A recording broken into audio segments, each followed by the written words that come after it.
होता तो स्वतःहून स्वघोषी राजा झाला होता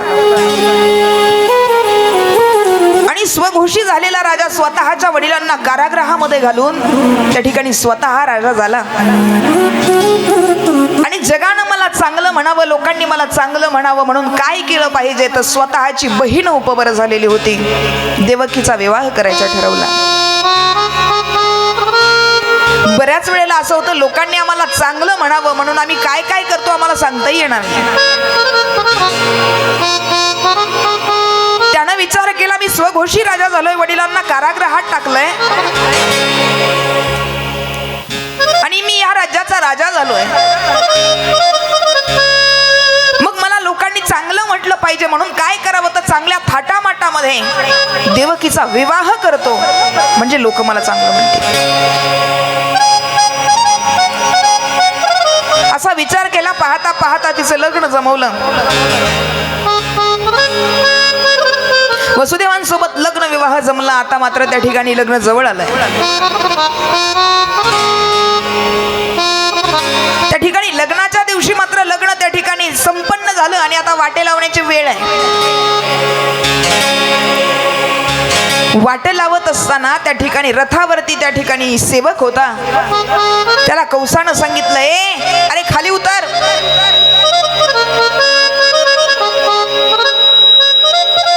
माझ्या स्वतःच्या बहिणीला त्या ठिकाणी सोडवण्यासाठी वाटे लावण्यासाठी मी स्वतः जाणार आहे.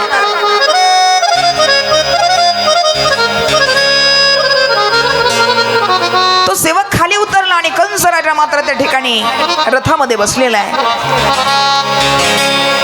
आताच नुकतंच लग्न झालेली नवीन जोडी, नवीन दाम्पत्य त्या रथामध्ये बसलेलं आहे आणि त्यांना घेऊन हा कंस नामक राजा त्या ठिकाणी वाटे लावण्यासाठी निघाला. आणि वाटे लावण्यासाठी जात असताना आनंदामध्ये त्या ठिकाणी तो राजा त्यांना वाटे लावण्यासाठी चाललाय. पण जात असताना आकाशवाणी झाली, अरे कंस, अरे च्या बहिणीचं एवढ्या थाटामाटात लग्न लावतोस. अरे याच देवकीचा 8वा पुत्र. अरे कंसा तुझ्या मरणाचं कारण होणार आहे. अरे एवढा आनंद जल्लोष कशाचा करतोस राजा? 8वा पुत्र तुझ्या मरणाचं कारण होणार आहे. आवाज ऐकला. आता मात्र त्या ठिकाणी आवाज ऐकून घाम आला. काय करावं कळेना, कारण मरणाची प्रत्येकाला भीती आहे हो. आवाज ऐका, आकाशवाणी ऐकली आणि खड्ग काढलं आणि घेऊन धावला मारायला. घेऊन या खड्ग माराया धावला. घेऊन या खड्ग माराया धावला. घेऊन या खड्ग माराया धावला. घेऊन या खड्ग माराया धावला. घेऊन या खड्ग माराया धावला. घेऊन या खड्ग माराया धावला. घेऊन या खड्ग माराया धावला. आकाशवाणी ऐकली आणि ऐकल्याबरोबर खड्ग काढला आणि मारायला धावला. मारायला धावल्याबरोबर वसुदेव आडवे झाले. अरे कंसा, अरे तुला वाटत असेल ती तुझी बहीण आहे.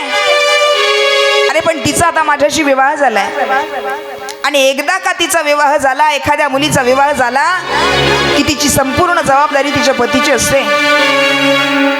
मी तिची जबाबदारी घेतली आहे राजा, म्हणून मी तुला वचन देतो, आमचा 8वा पुत्र तुझ्या मरणाचं कारण होणार आहे ना, आम्हाला होईल ते संतती तुझ्या हातात आणून देईल राजा, वचन आहे तुला. दोघांनाही कारागृहामध्ये टाकलं आणि कारागृहामध्ये टाकल्यानंतर मग मात्र हळूहळू दिवस चालू झाले. एकामागून एक दिवस जातात आहे. काही दिवसांनी त्या ठिकाणी देवकी माता गरोदर राहिल्या. पाहता पाहता 9 महिने 9 दिवस झाले आणि 9 महिने 9 दिवस झाल्यानंतर आता मात्र त्या ठिकाणी बाळंतीण होणार आहे. अशा वेळेला 9 महिने 9 दिवस पूर्ण झाले आणि त्या ठिकाणी देवकी माता बाळंतीण झाली. बाळंतीण झाल्याबरोबर जन्माला आलेल्या बाळानं रडायला सुरुवात केली. रडणं ऐकून रक्षपाळ धावत पळत गेले. राजा धावा, देवकीनं त्या ठिकाणी बाळाला जन्म दिलाय. ज्याला मरणाची भीती होती आवाज ऐकल्याबरोबर निघाला.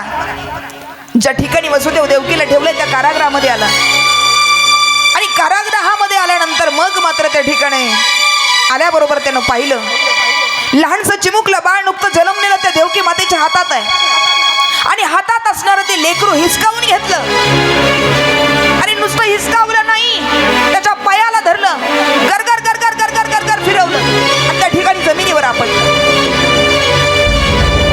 त्याच ठिकाणी मृत्युमुखी पडलं. छोट्याशा जीवाला मारण्यासाठी लागतं काय हो? मारण्या अगोदर संकोच करणारा राजा आहे. पण ज्यावेळेला म्हणतात ना पुण्य सारावया येती देवऋषी, देवऋषींनी त्या ठिकाणी उपदेश केला आणि यानं मारलं त्या लेकराला. 1 नाही 2 नाही, त्या ठिकाणी 6 बालक त्या कंस राजानं मारली हो. आम्हाला बोलायला खूप सोपं जातं. काय भाग्य असेल त्या देवकीचं की तिच्या पोटी कृष्णासारखं बाळ जन्माला आलं. एखादी जर महिला गरोदर असेल ना, तिला वाटलं ना, विचारलं एखाद्यानं कसं बाळ व्हावं वाटतं तुला, ती सहज बोलून जाते अगदी कृष्णासारखं असावं ग. पण एक लक्षात घ्या माता माऊल्यांनो, ज्या माता माऊलीला वाटतं ना माझ्या पोटी कृष्ण जन्माला यावा, त्याच्यासाठी काय करावं लागतं हे आज सांगते पहा. जिला वाटतं माझ्या उदरातून भगवान श्रीकृष्ण सारखा पुत्र जन्माला यावा, येईल गड्या, पण त्यासाठी स्वतःची 6 लेकरं स्वतःच्या डोळ्यासमोर मरताना पाहावीत. जिनं स्वतःच्या डोळ्यानं 6 लेकरं मरताना पाहिली, एवढं दुःख जिनं पचवलं ना, तिच्याच पोटी कृष्णासारखा बालक जन्माला येतो. अरे जन्माला आलेल्या बालकाकडे बघून असं म्हणतात स्त्रीचं आयुष्य तेव्हाच पूर्णत्वाला जातं तेव्हा तिच्या उदरी एखादं लेकरू जन्माला येतं. देवकी मातेनं लेकरं जन्माला घातली, पण काही क्षणामध्ये तिच्याकडून ओढून नेली गेली. काय म्हणत असेल त्या आईचं अंतःकरण.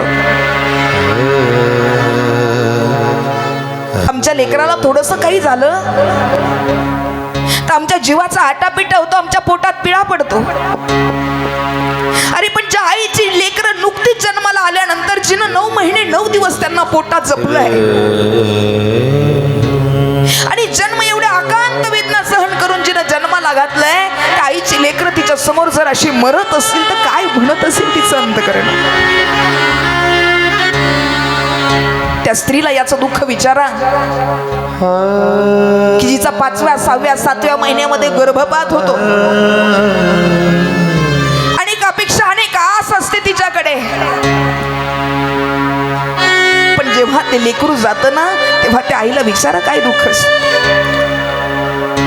या देवकी मातेने 1 नाही 2 नाही 6 लेकरं तिच्या डोळ्यासमोर मारली हो.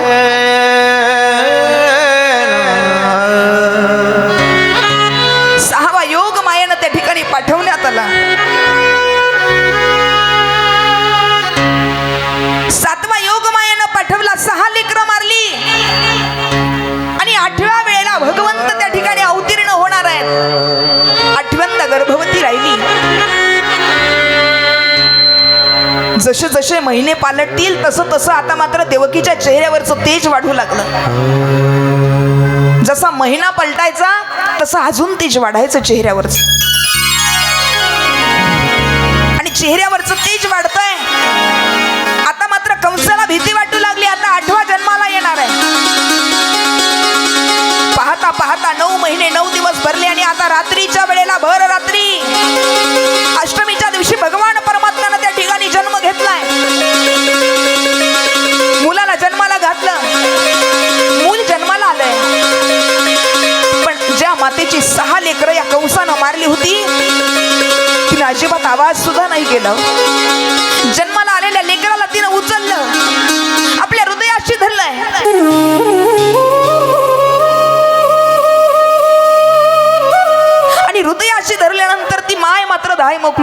रडते आहे, ती आई रडते बा. रडण्याचा स्पंदण्याचा आवाज आला आणि वसुदेव उठले. जागे झाल्याबरोबर त्यांनी पाहिलं देवकीच्या त्या ठिकाणी हातामध्ये एक लहानसं बालक आहे. तिने बालकाला जन्म दिलाय. वसुदेव जवळ जायला लागले तेवढ्यात रडणारी ती देवकी माता म्हणते, जवळ नका येऊ माझ्या. 6 लेकरं माझी मारली गेली, आता माझ्या लेकराला मी कुणाकडे देणार नाहीये. आता नाही मरू देणार माझ्या लेकराला. अहो मी त्याची आई आहे. अहो आई तिला म्हणतात लेकराला ठेच लागली तर जिच्या डोळ्यात पाणी येतं. अहो ज्या आईच्या समोर 6 लेकरं मारतात तिचं अंतकरण काय म्हटलं असेल तुम्ही विचार सुद्धा नाही केला माझा. आता माझ्या लेकराला मरू नाही देणार मी.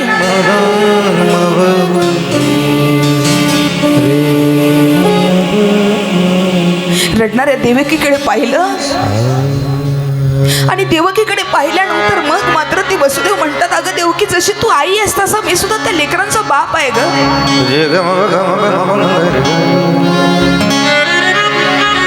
तुला त्यांच्याबद्दल जेवढं प्रेम वाटतं तेवढं मलाही त्यांच्याबद्दल प्रेम वाटतं. आणि वसुदेव देवकीला समजवतोय, अगं मी सुद्धा बाप आहे त्याचा.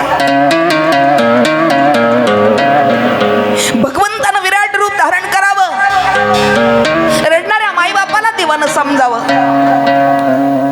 रडू नका, तुम्हाला वाटतं ना मी वाचावा, एक काम करा, मला टोपलीत भरा. रडणाऱ्या देवकी मातेने डोळे पुसले आणि देवकी माता विचारते, अरे देवा टोपलीत भरायला सांगतो, आमची परिस्थिती बघ, आमची अवस्था बघ. अरे हातात बिड्या आहेत, पायात बिड्या आहेत, कसं रे तुला टोपलीत घालायचं, कसं तुला न्यायचं. असं म्हटल्याबरोबर त्या ठिकाणी भगवंतानं सांगितलं, मला टोपलीत भरा आणि उचलून तर बघा काय होतं. आणि तुम्हाला वाटतं ना मी वाचावा, तर नंदाच्या घराला मज नेई गोकुळाला, माया उपजली तेथे आणि ठेवी आणि मज येते. सांगितल्याप्रमाणे त्या ठिकाणी बालकाला टोपल्यात भरलं, टोपला उचललं, उचलल्याबरोबर काय झालं, उचलीला कमळापती पायीची बंधने गणती. भगवंताला उचलल्याबरोबर हातापायाची बंधनं गळून पडली आणि गळून पडल्याबरोबर आता मात्र त्या ठिकाणी वसुदेवानं भगवंताला घेऊन त्या ठिकाणाहून निघाले. भगवंत निघाल्याबरोबर भगवंतानं आपल्या योग मायानं सगळ्यांना निद्रिस्त केलं. दरवाजे आपोआप उघडले, रक्षपाळ झोपी गेले आणि भगवंताला घेऊन त्या ठिकाणी वसुदेव निघाले. आणि निघाल्यानंतर आता मात्र टोपलीत भरलेलं आहे, पण बाहेर धोधो पाऊस पडतोय, विजा कडाडतात आहे, सोसाट्याचा वारा सुटलेला आहे. आणि अशा वाऱ्यामध्ये त्या लेकराला घेऊन मात्र निघाले. जाता जाता त्या ठिकाणी यमुना मैया लागली. यमुना मैयेला पूर आलेला होता. पूर आलेला आहे, वरून पाऊस पडतोय, कसं जावं बरं पलीकडे. पण तरी सुद्धा त्या यमुना मैयामध्ये प्रवेश करण्याचं त्या ठिकाणी सामर्थ्य त्या वसुदेवांनी ठेवलं. नदीमध्ये प्रवेश करू लागले. गुडघ्या इतकं पाणी आलंय, कमरे इतकं, खांद्या इतकं.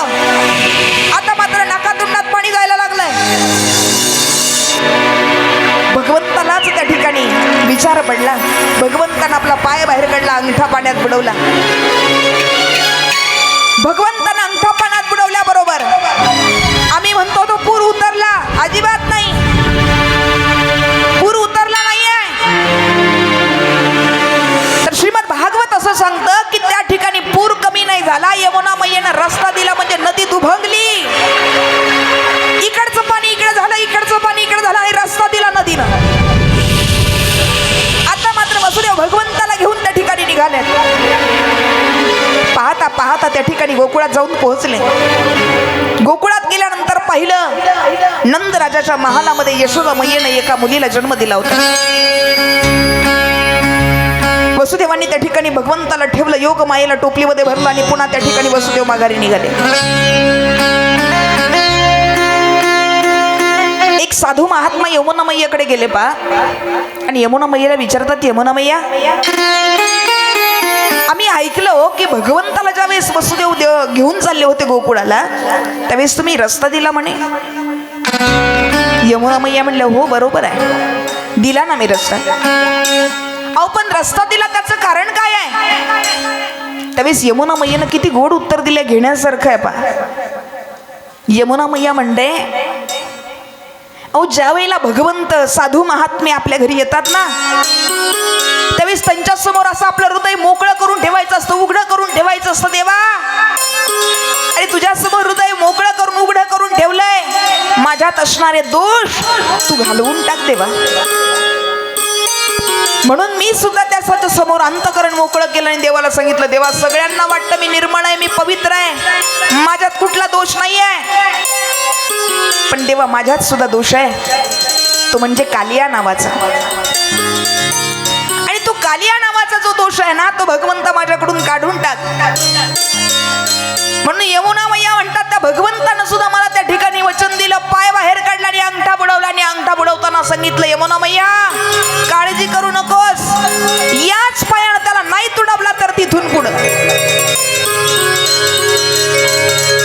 आता मात्र योग मायाला घेऊन पुन्हा माघारी आलेत. माघारी आल्यानंतर मात्र त्या ठिकाणी योग मायेला घेऊन आले म्हटल्यावर, आल्याबरोबर त्या मायेनं तिचा प्रताप दाखवायला सुरुवात केली. जसं आतमध्ये गेले तसे दरवाजे लागले, रक्षपाळ जागे झाले. आतमध्ये जाऊन टोपली टिकवल्याबरोबर मायेनं आकांत करायला सुरुवात केली, रडायला लागली. रडणं ऐकून सगळी जण जागी झाली. कंसाला कळालं कंस आलाय. आल्याबरोबर त्यानं त्या मुलीला पाहिलं. अरे देवानं तर सांगितलं होतं 8वा पुत्र होणार आहे, पण त्याचं सांगता येत नाही. तो चतुर आहे, तो काही पण करू शकतो. म्हणून त्याच लेकराला त्या ठिकाणी पुन्हा पायाला धरलं, गर गर गर गर गर गर गर गर फिरवलं. आता आपटणार तेवढ्यामध्ये हातातून सुटून गेली आणि योग मायानं त्या ठिकाणी विराट रूप धारण केलं. आणि ते विराट रूप धारण केल्यानंतर ती त्या कंसाला म्हणू लागली, अरे कंसा, अरे मला काय मारतोस? अरे तुला मारणारा माझ्या आधी जन्माला आलाय, तूच लागी वधी खूप जला मजात, अरे माझ्या अगोदर जन्माला आलेला आहे. आता तू फक्त तुझ्या मरणाची काळजी कर. त्या ठिकाणाहून नष्ट झाली, अदृश्य झाली, निघून गेली. युगमया त्या ठिकाणी प्रगट झाली, अष्टभुजा स्वरूपाची नारायणी त्या ठिकाणी प्रगट झाली होती. आणि तीच तिथून अदृश्य झाली, म्हणजे विंध्य पर्वतावरती विंध्यवासिनी म्हणून ती त्या ठिकाणी विराजमान झालेली आहे. तिला विंध्यवासिनी म्हणतात पा. आता मात्र त्या ठिकाणी इकडे मात्र कंसाला काळजी पडली, पण तिकडे गोकुळात मात्र सगळीकडे आनंदी आनंद झाला. सगळीजण जयघोष करू लागली. त्या ठिकाणी आता मात्र एका गवळणीनं जाऊन सांगितलं, नंदजी आपको लाला भयो है. शब्द कानावर पडले, आनंद झाला. एवढ्या वर्षानं पुत्रप्राप्ती झाली होती, आनंद झाला. आणि आनंद झाल्यानंतर मग मात्र त्या ठिकाणी त्या आनंदामध्ये नंदजी आपल्या गळ्यातला नवरात्रांचा हार काढला आणि त्या दासीला देऊन टाकला. आता मात्र दान धर्म करायला सुरुवात झाली. आणि दान धर्म करायला सुरुवात झाल्यानंतर एकानं दोघीला, दोघीनं तिसरीला माहिती झालं. एक गवळणी दुसरीला सांगा, दुसरीला तिसरीला सांगा, बाग नंदराजाला मुलगा झालाय. गवळण सांगती गवळणीला पुत्र झाला यशोदेला. गवळण सांगती गवळणीला पुत्र झाला यशोदेला. गवळण म्हणत गवळणीला पुत्र झाला यशोदेला. गवळण म्हणत गवळणीला पुत्र झाला यशोदेला. गवळण म्हणती गवळणीला पुत्र झाला यशोदेला. गवळण म्हणती गवळणीला. जय हो.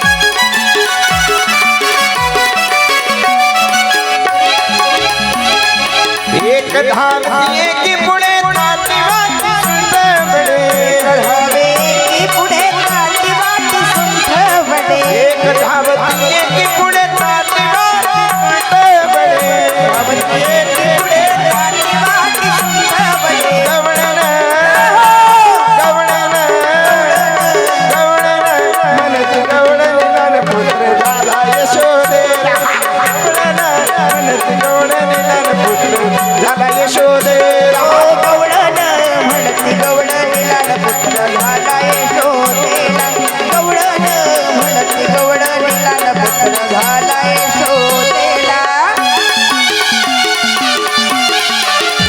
वा वा पहिला मंडळ आनंद घ्यायचा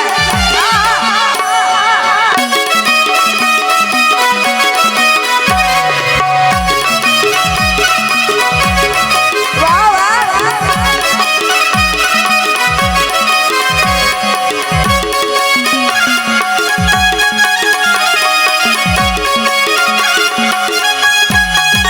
जय हो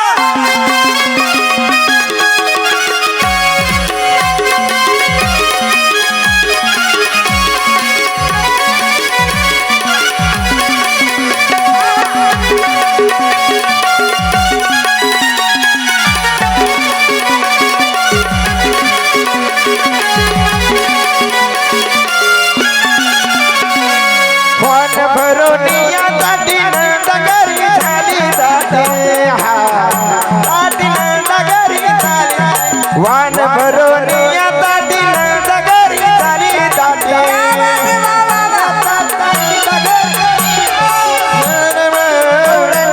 गवळण बाय बाय गवळण गवळण यशोदेला गवळण म्हणती गवळण निलान पुत्र झाला यशोदेला गवळण म्हणती गवळण निलान पुत्र झाला यशोदेला गवळण म्हणती गवळण निलान पुत्र झाला यशोदेला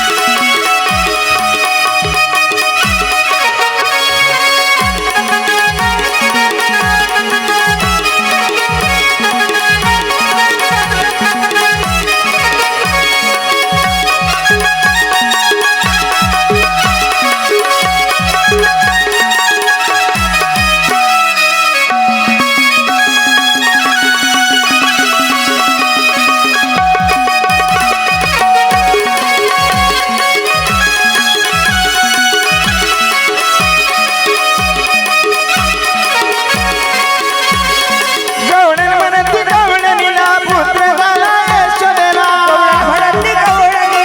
म्हणती गवळणीला पुत्र झाला यशोदेला गवळण म्हणती गवळणीला पुत्र झाला यशोदेला